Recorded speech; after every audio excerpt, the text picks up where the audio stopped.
Hello అందరికీ! ఈ నెల 21/7/2024 అంటే ఆదివారం రోజు గురు పౌర్ణమి ఉందని అందరికీ తెలుసు కదండీ! గురు పౌర్ణమి రోజు అసలు ఏం చేయాలి? ఒక్క సాయిబాబానే పూజించాలా? లేకపోతే ఇంకా వేరే గురువుల్ని కూడా పూజించాలా?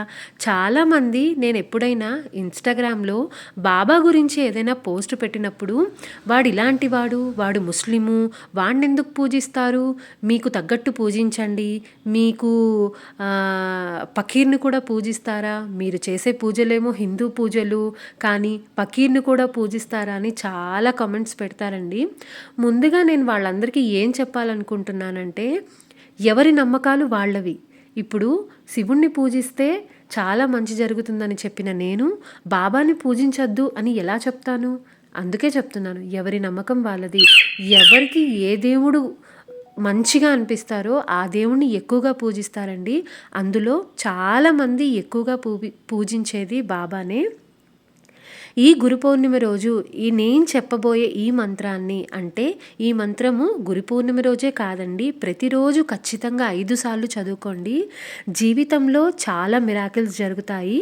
అదేంటి అంటే, అనంతకోటి బ్రహ్మాండ నాయక రాజాదిరాజ యోగిరాజ పరబ్రహ్మ శ్రీ సచ్చిదానంద సమస్త సద్గురు సాయినాథ్ మహారాజ్కి జై. ఈ మంత్రాన్ని ప్రతిరోజు ఖచ్చితంగా 5 సార్లు చదువుకోండి. చదివిన తర్వాత మీరే మిరాకిల్స్ చూస్తారు. అలాగే ఇంకొక గురువైన దక్షిణామూర్తి శ్లోకం కూడా నేను ఇక్కడ చెప్తున్నానండి.